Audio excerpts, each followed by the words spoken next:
Good afternoon, everyone. Thanks for hanging in. My name is Shannon Holston. I'm the Chief of Policy and Programs at the National Council on Teacher Quality, the organization that did that report, that looked into teacher ed. Many teacher ed programs might not like us, but that's okay, because we're focused on making sure that teachers are prepared to teach reading, and we're not saying our analysis by any means is perfect, but it certainly can serve as a warning indicator light to bring attention to the issue that we're not preparing our teachers as well as they should be. I've been in education for over 20 years, started out as a high school teacher. I've worked at a university. I've worked at a district level as a supervisor of school performance, working with teachers and principals and school leadership teams to use data to help drive school improvement. And I've worked at a state agency. After I recovered from that, now I work for the National Council on Teacher Quality. So I'm really excited to be here with you today. For those of you who don't know much about NCTQ, we focus on 3 institutions that we think have a lot of influence over teachers. One is teacher prep, one is state policy, and the other are teacher contracts. So we have a database in each set of those, one that looks at teacher contracts from 150 districts across the country, one that includes state policies related to certain areas of like reading. We have another major report coming out in January around state reading policies, and then we focus on teacher prep programs. So today, obviously, we're talking about teacher prep. You already heard a lot about why this matters, so I don't think I need to go into why this matters necessarily.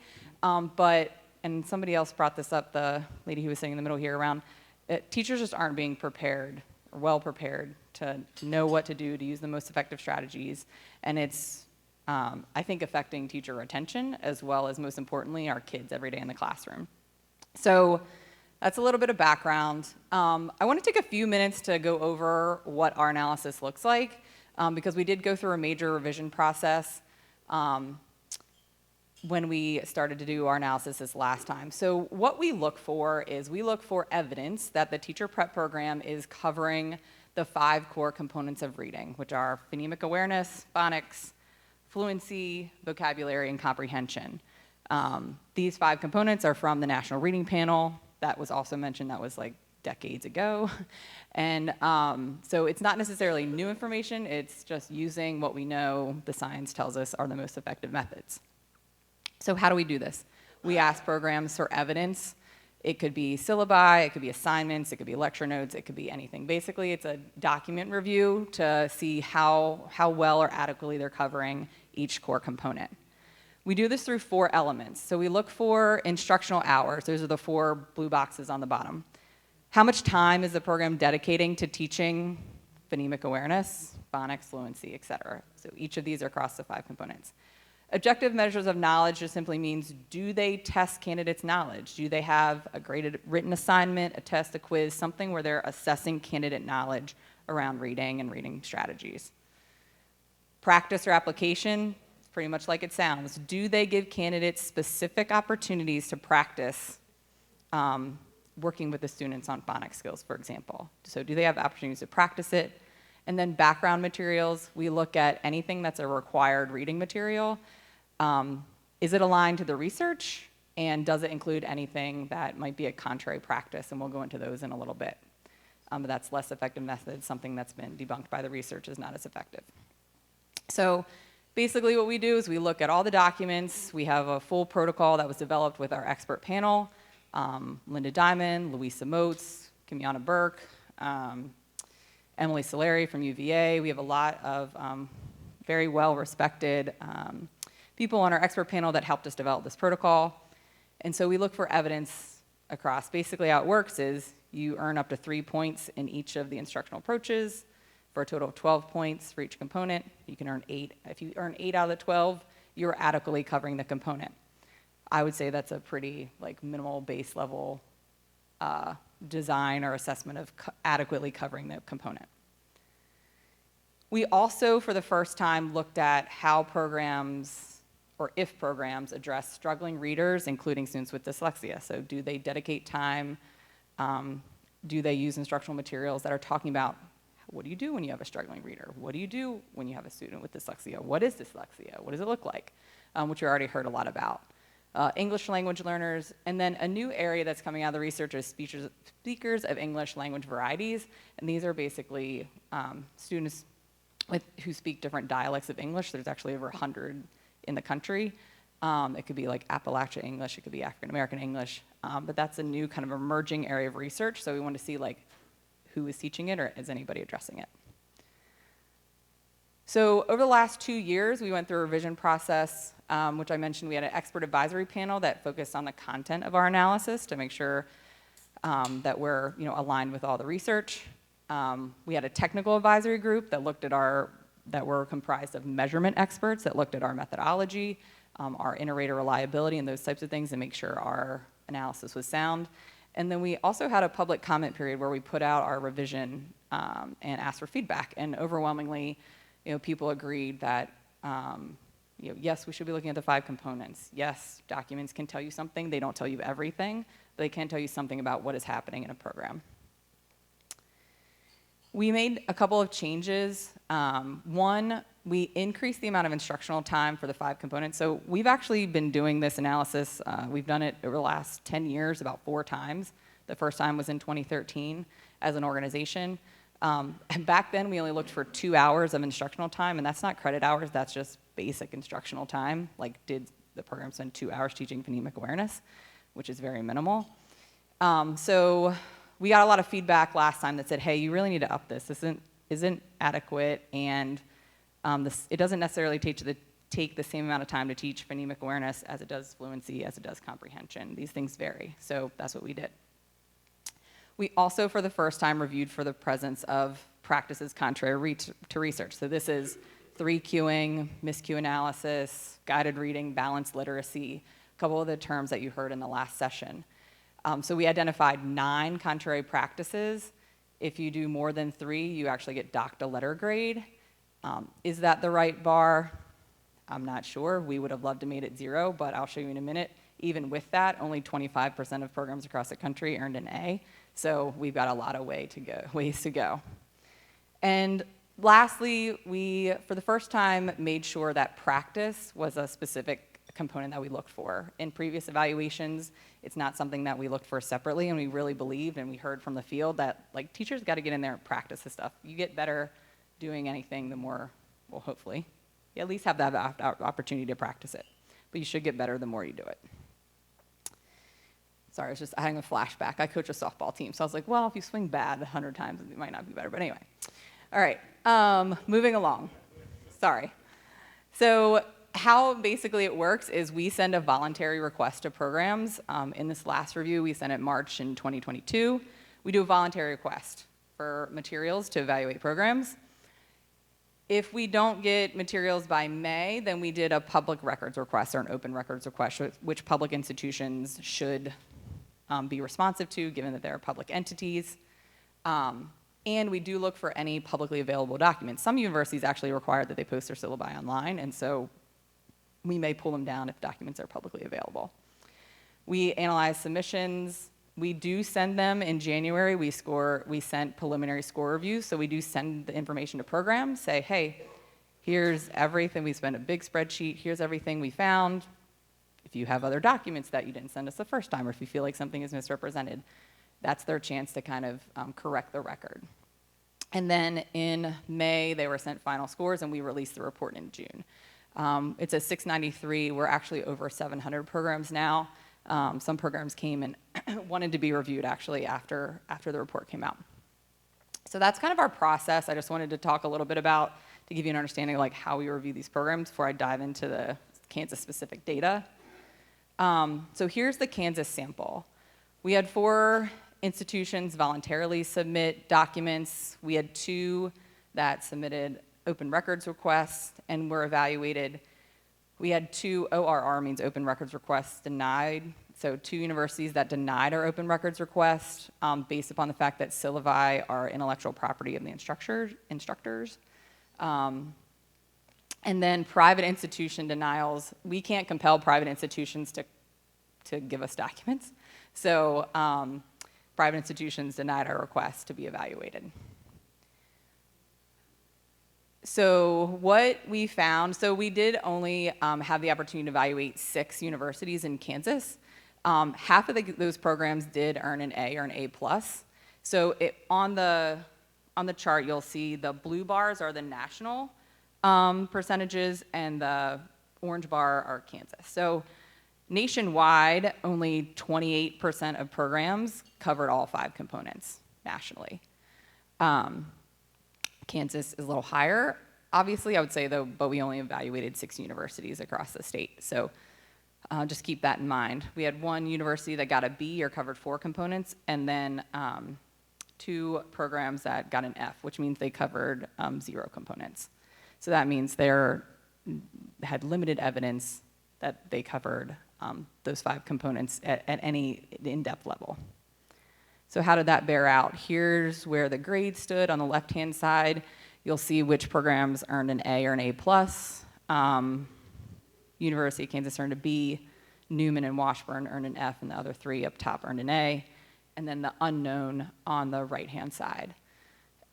We think our analysis serves as an early warning indicator system. We definitely think that Kansas should, and I'll get into this a little bit at the end, do their own review, as in a lot of states are choosing to do their own audits and dig a little deeper because they can compel all institutions to comply. But it certainly does raise a question. You have about half of programs that are doing a fairly decent job of teaching the science of reading, and another half that are behind the 8 ball, or definitely as an F program, means that they are definitely not covering enough of the science of reading.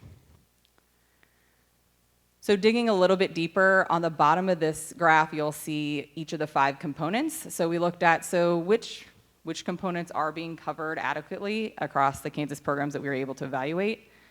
On the positive side, we had 2/3 of the programs covered phonemic awareness. Nationwide, phonemic awareness was the least covered component and has been in our analysis for the last 10 years, which is pretty alarming considering phonemic awareness is about the alphabetic principle and letters and sounds. And so it's pretty important to learn how to read. So that is definitely concerning from a nationwide standpoint. On the positive, of the programs we did evaluate, 2 out of 3 covered phonemic awareness. And then fluency lags a little bit nationwide and in Kansas as well. You can see the other trends kind of bear out here. So in looking at background materials, this is really interesting because we analyze every single textbook, article, video, anything that they list as a required resource, because this is material that teacher candidates are getting exposed to. And they're either qualified as exemplary, acceptable, or unacceptable.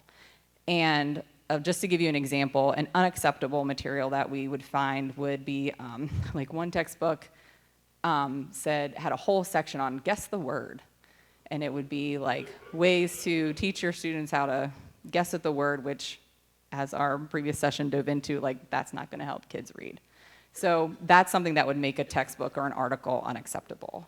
So in Kansas, we found that about 50% of programs only have acceptable texts or articles or resources, which is great. Then we had 2 programs that had mixed resources, so they had some acceptable and unacceptable, and then 1 program had unacceptable in each of the 5 components. So we look at this in each of the 5 components. Instructional hours. So on this one, the light blue is full points, the dark blue is partial points, and the red is no points. So this is looking at instructional hours and if they met our instructional hours kind of target, which we set with our expert panel. So in the areas of phonemic awareness, fluency, and comprehension, most of the programs, all except for 1, earned only partial points, which means they didn't meet the full extent of the instructional hour target. And the instructional hour target, just to be clear, is not, we think it's very reasonable. It's 4 hours in fluency. It's 8 in phonemic awareness. This is instructional hours that we analyze through syllabi or lecture documents. Good news, every program provided multiple opportunities for graded assignments across the components. This is also one of the easier things to evaluate in terms of tests, quizzes, graded assignments, those types of things. And practice opportunities looks a lot like background materials, where half the programs are giving multiple opportunities to practice these things. 2 programs have a mix or 1 opportunity, and 1 program had no opportunities to practice any of these things. So in this regard, what we find a lot of times is they're saying, like, go into the classroom and be with such and such mentor teacher. But they're not saying, like, go and develop a phonics lesson, teach it, reflect on it, those types of things. So it's really getting down to leaving a lot to chance about whether teacher candidates are actually getting opportunities to practice certain skills. So the contrary practices they mentioned before are on the left-hand side. There are 9 of them. These are what we would say are bad practices or the least effective, lesser effective methods. And you'll see even some of the better performing universities in Kansas teach some practices. If you want to investigate who does what, you can find it all on our website. I'll share with you at the end. We provide very detailed course findings. But we definitely find evidence of practices contrary to the research. And even though 3 queuing might be separate, there's elements of the queuing system in balanced literacy, guided reading, running records. So they kind of do bleed into each other. And this is the first time we included contrary practices. And I'm really glad that we did, because what we're finding in a lot of programs is it's not that they're not teaching nothing about reading, but they're saying, well, teachers need to have a basket of strategies, and teachers need to have, and we're like, well, no, the research actually says there are more effective ways, or they're the most effective ways to teach children to learn how to read. And so we've actually been doing a lot of education that people are like, well, why is 3 queuing bad? Why is running records bad? And so and there's a lot of misnomer about terms being used that kind of mean the same thing but don't mean the same thing. And so we're having a lot of really good discussions nationwide about these practices, balanced literacy, leveled text, those types of things, about why they're not the best practices, which is a good thing, I think. We also looked at struggling readers, English learners, and students who speak language varieties. So really strong in terms of instructional hours and testing candidates' knowledge on struggling readers. 6 out of 6 programs covered that, and so that was a strength. Areas for improvement would be instructional materials or practice opportunities. The Florida Center for Reading Research, if you're interested in learning more about it, has a plethora of research. And then I also included, English learners, and the English language varieties is a really new area, so we just provided some resources on the right-hand side if you're interested in learning more about that. English learners, again, was no practice opportunities and low in instructional hours. That might be something dependent upon the university program that they need to improve upon as well. The previous session also talked about Read Lions. Read Lions has it's called the 10 Maxims of Reading, I think. If you Googled that, it's a really quick, here are 10 things we know about how to teach, what we know about teaching kids how to read. And for your greater community, it's a really good resource that talks regular people language and not edu-speak. So that's another good resource. Just wanted to throw out there to you. So if you want to dive in more about the programs, if you go to our website and if you go to nctq.org/the review, it'll take you to our scores and look for our reading foundations. You can search by state, you can search by program. We have detailed course level findings where you can look and see everything. We've made our analysis really transparent this time around. We also have an 80-page technical manual. If you want to read more about why some of those contrary practices are bad, we have pages and pages of the research that's aligned to that as well. So I thought about, all right, if I'm a school board member, how does this relate to me? I'm not in charge of a teacher prep program. What can I do about this? And here are 5 questions, I think, as a policymaker and advocate that you can think about. So, does my state have detailed standards for what candidates should know and be able to do aligned to the science of reading? It's really, really difficult to hold prep programs accountable if we don't have detailed standards for what they should be doing or should not be doing. Does my state evaluate whether elementary teacher prep programs are aligned with scientifically based reading instruction? what we've learned in the past is that teacher prep programs typically go through like a 7-year approval cycle that's focused on the institution, not necessarily on the elementary teacher prep program. And they're definitely not focused on, okay, are they teaching the science of reading specifically? So we need to take a look at our teacher prep program approval processes statewide to see if we can do this. States have approached this a couple of ways. They have either revised their program approval process, which Colorado did, and really focused on the science of reading. They actually held the approval of 5 institutions for a year until they got their act together and aligned to the science of reading. Or some other states in the last legislative session, like Ohio and Indiana, have just wanted to do specific audits of elementary teacher prep programs. So they specifically have said, we're just going to audit our program specifically for the science of reading. So those are a couple of statewide initiatives that, or not initiatives, but strategies that as a body, as school board members, could be something to advocate for. I think Kansas is on the road, on a good road as far as looking at the standards, but not sure exactly, just to be frank, ensure like program approval processes to check and see if programs are actually doing it or not. The last 3 are more related to you specifically as a school board member for hiring. So which programs do we hire from? Are they aligned with the science of reading? You could check out our grades, you could ask recent graduates, you could look at their student performance data. Are there patterns that emerge that some prep programs are better than others? So this may be helpful. I think if you find someone that's not teaching the science of reading, think about using your position or consumer power to influence them and try and get them to change, because I don't know, but most districts across the country need every good teacher that they can get. So the second thing is, do we use instructional materials aligned with the science of reading? There's a lot of really strong research that high quality instructional materials really matter. Teachers aren't spending their time looking for things. Teachers there's actually research that says if you just gave a teacher high quality instructional materials aligned with the science, that they would, like a first-year teacher would be as effective as a third-year teacher, which there's a lot of growth in those first several years. Another research study came out and said that just changing to high quality instructional materials is actually 40 times more cost effective and impactful than class size reduction. So there's a lot of evidence in just using better materials will help teachers and making sure that they're aligned to the science of reading. If you're curious about this and say, I don't know if my curriculum is aligned to the science of reading, there's an organization called EdReports, edreports.org, where you can look up, and they have a specific button now that actually just came out last week that says science of reading, and it'll give you what their scores were in their analysis of if the curriculum was aligned to the science of reading. So that's a resource, or you can email me, happy to dig into that as well.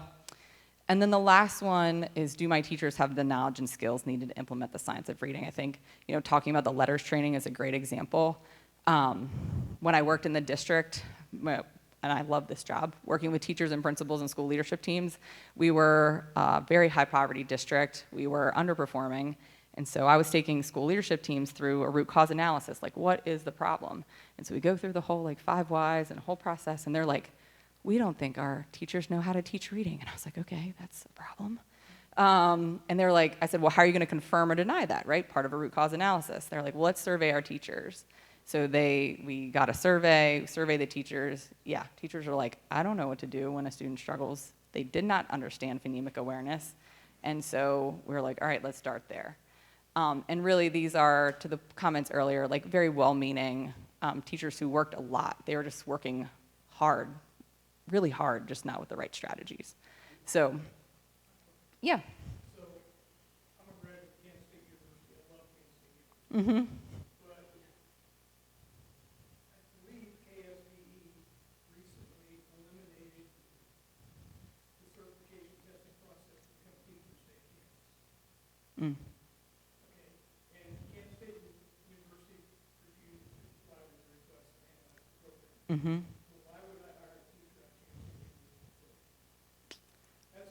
That's a good question. Yeah. Yeah.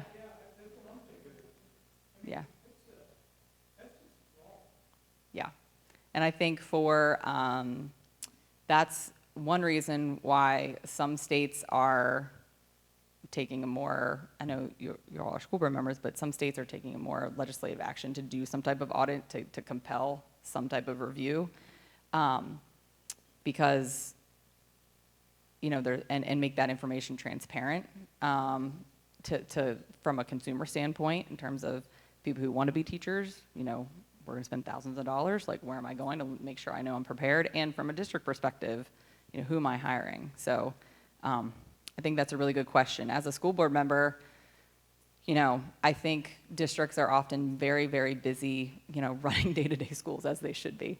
But districts do have consumer power. We're not going to take your student teachers if we can't have a meeting and see how you all are aligned to what we want to do here in our district. We're not going to, it's hard to say we're not going to hire your graduates, but I have a fellow colleague who has done that. And so I think there is some consumer power that people can flex, if necessary, as a possibility if you're ready to do that.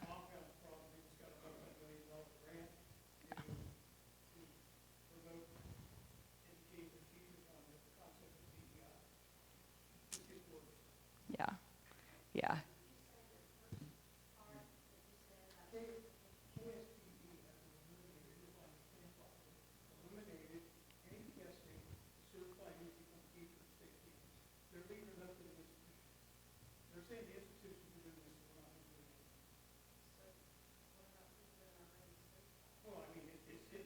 They're already in the system. It's for anybody new. Yeah, and I think, yeah. It's very late. But what we would say is that if there's a nursing shortage, we don't just say nurses don't have to take their licensure exam, right? If there's a doctor shortage, we don't we don't say that for medical professionals. Why would we say that for teachers?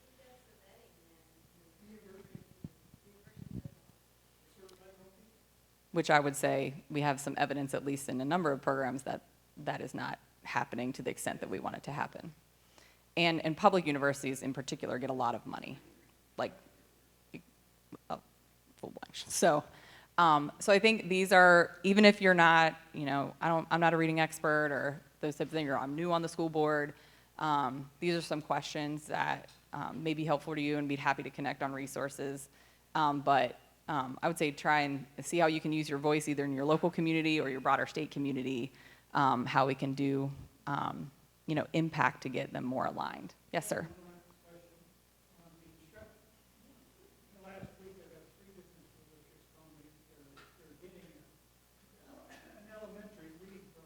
Mm-hmm. Mm-hmm. And I started to research them, but there's a lot of them out there. Mm-hmm. Do you have the ones that are specifically aligned with the science of reading? Yeah, so it's a good question. So I'll be happy to share. I think, like I said, Ed Reports they look at a lot of things related to what high quality means. They just released kind of their science of reading alignment. There are other districts, other states that have approved lists for alignment to the science of reading. I'd be happy to share as like a barometer or first place to start. Arkansas has done a lot of work around this. Rhode Island, edreports.org is like they're a third-party organization. Ed Reports, ED, yeah, sorry, EDREPORTS.org, yep. And then I can send you, and you can share with members if you want the other state lists that we think are, yeah. Yeah, it's funny. Georgia, actually, they have a literacy commission for their that kind of is in charge of implementing their Right to Read Act, and they have a group of teachers that is in charge of creating the list. And we have other people concerned that list is actually a good list. So we're actually in the process of cross-referencing several state lists right now. So I'd be happy to share those results, and because there's a lot of programs out there, and people want that good information. Yeah, I think we covered recommendations, or basically a lot of the flip side to what I talked about in terms of questions.